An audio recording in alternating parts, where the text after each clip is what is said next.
का चुनाव, इस तरह की कोई बात नहीं आई थी आपके सामने? अब देखिए, हर पार्टी का, हर गठबंधन का अपना निर्णय होता है। हम लोग तो एनडीए के जितने सदस्य हैं उनसे भी अपील करेंगे, जो सबसे अनुभवी है उसको आप लोग चुनने का काम करिए, जिसकी ईमानदार छवि रही है, जो सबको साथ लेकर के चले, जिसकी भाषा से लेकर के सब कुछ अच्छा है।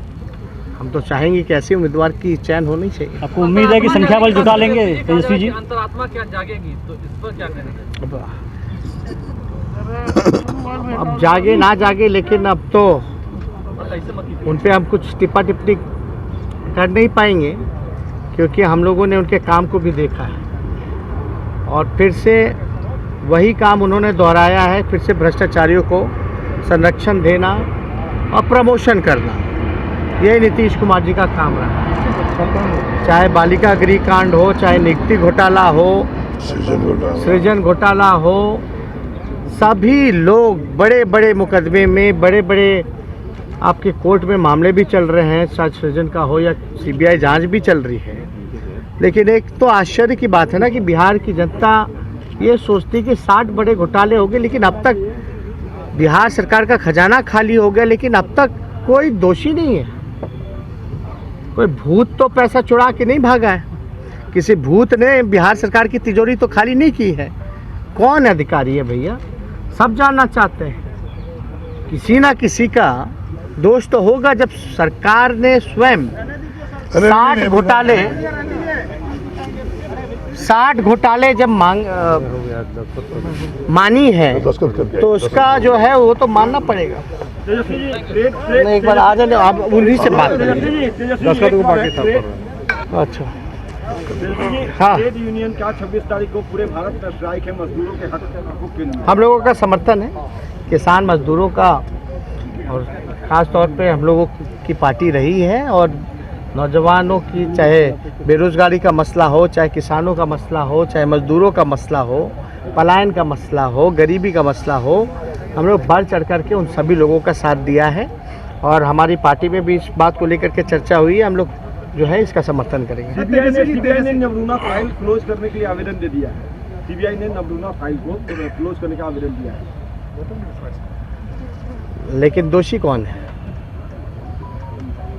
इतने वर्षों में सीबीआई नहीं ढूंढ पाई। दोषी है कौन?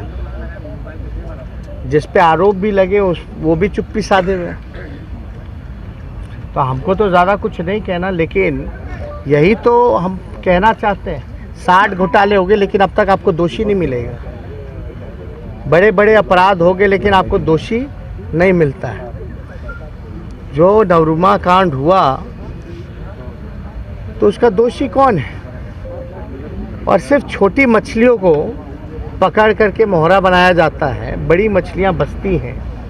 तो इन सब पर जो है, हम तो चाहेंगे कि फाइल क्लोज होना नहीं चाहिए, बल्कि जस्टिस मिलना चाहिए उसके परिवार को। उनके साथ हमारी अहम बैठक हुई, जिसमें कि राष्ट्रीय जनता दल, कांग्रेस पार्टी, सीपीआई माले, सीपीआई, सीपीएम के नेता के साथ हमारी बैठक हुई। और बैठक में सभी लोगों का राय था कि महागठबंधन के तरफ से कल जो स्पीकर का चुनाव होने जा रहा है, उसमें प्रत्याशी अपना उतारा जाए। तो हम सब लोगों ने, महागठबंधन के सभी साथियों ने मिलकर के फैसला लिया है कि सिवान से जो जीत के आए हैं, जो सबसे अनुभवी रहे हैं, कई बार बिहार विधानसभा के सदस्य रहे हैं, मंत्री रहे हैं बिहार सरकार में, और राष्ट्रीय जनता दल के स्टेट पार्लियामेंट्री बोर्ड के जो चेयरमैन हैं, आदरणीय श्री अवध बिहारी चौधरी जी, उनको हम लोगों ने इस बार प्रत्याशी उम्मीदवार बनाया है। इसके लिए जो औपचारिकता जो पूरी की गई है, विधानसभा के सेक्रेटरी को हम लोगों ने, जो फॉर्म होता है नॉमिनेशन का, उसको हम लोगों ने जमा किया है। और मुझे पूरा विश्वास है कि हम लोगों का जीत इसमें होगी। और बिहार विधानसभा का स्पीकर का जो पद होता है बहुत ही अहम होता है। पार्टी से ऊपर उठ करके सदन को बैलेंस करके, संतुलन बना करके, चाहे सत्ता हो या पक्ष हो, विपक्ष हो, सभी लोगों को पक्ष विपक्ष को साथ लेकर के चलना होता है। जो हाउस की कार्यवाही से लेकर के ज़्यादा से ज़्यादा अच्छे तरीके से हाउस चले और जनता के जो मुद्दे हैं वो उसका जल्द से जल्द समाधान हो, बिना भेदभाव किए हुए सभी सदस्यों की बातों को, उसके लिए उचित कार्रवाई जो हो सके वो स्पीकर को करना पड़ता है। और एक जिम्मेदारी भरा पद, एक बड़ा पद होता है जिसका हमको लगता है कि इसके लिए अनुभव की काफ़ी आवश्यकता होती है। और अवध बिहारी चौधरी जी इन मामलों में कई बार सदस्य बिहार विधानसभा के चुने गए। पहली बार ये बिहार विधानसभा के सदस्य 1985 में चुने गए थे और उसके बाद से लगातार कई टर्म ये बिहार सरकार में मंत्री भी रहे हैं और हर एक तरीके से सबसे उपयोगी उम्मीदवार हम लोगों ने पेश किया है। और पूरा भरोसा है कल सदन में जो है हम लोगों पर, अवध बिहारी चौधरी जी पर सभी सदस्य जो है विश्वास करके इनको भारी मतों से विजय बनाने का समर्थन होगा आपके पास? आंकड़ा जुटा लीजिएगा क्या? एमआईएम का समर्थन है आपके पास? एमआईएम का समर्थन आपके साथ है? ये सबका होगा, बात हुई है? आप चिंता मत कीजिए।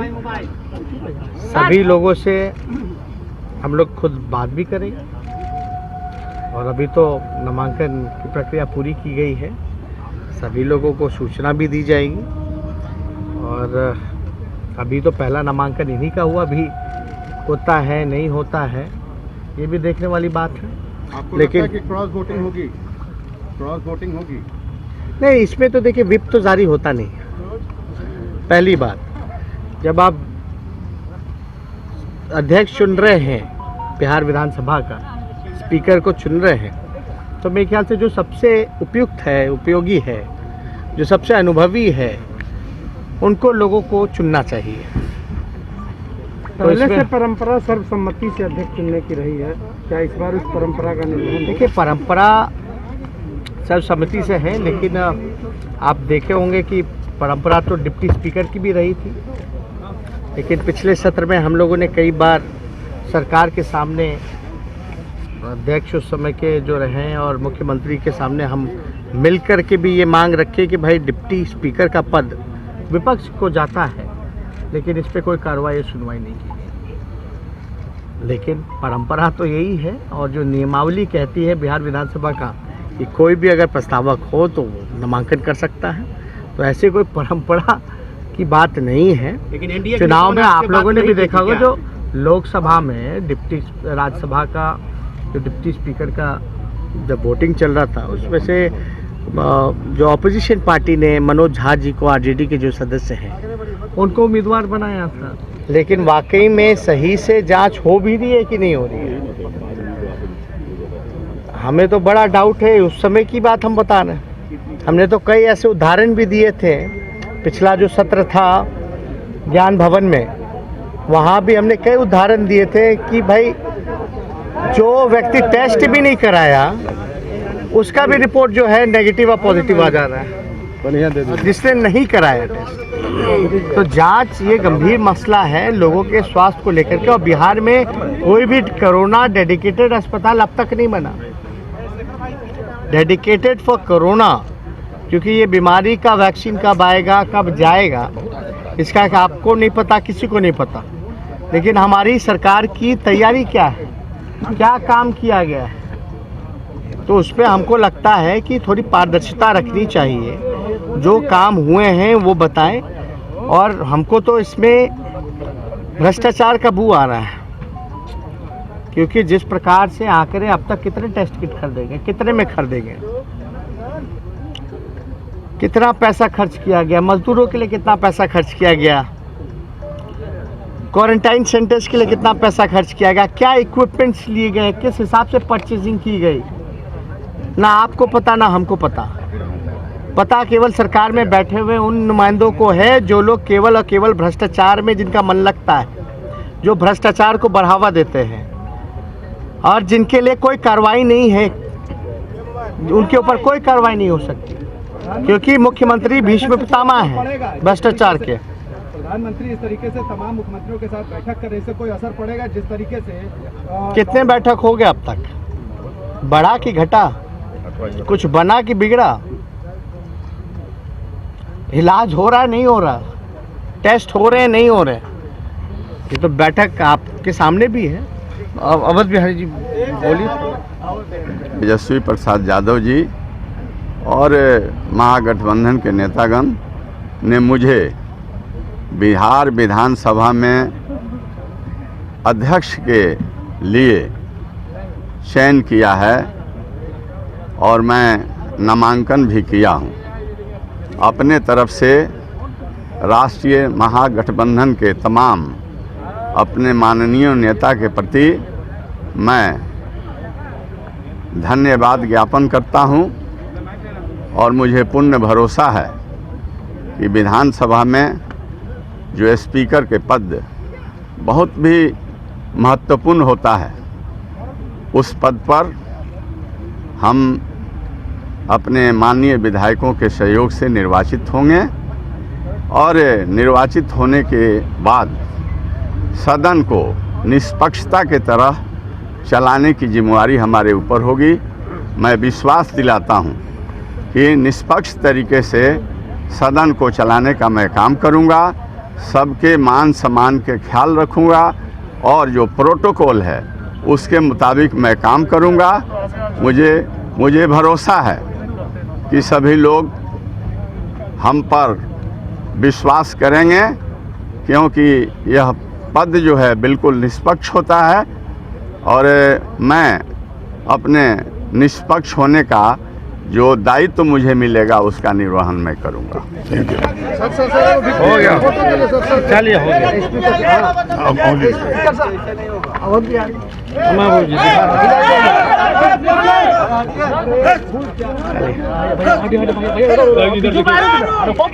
लेटेस्ट खबरों के लिए देखते रहिए MUZ न्यूज और ताज़ा अपडेट पाने के लिए चैनल सब्सक्राइब करना ना भूलें।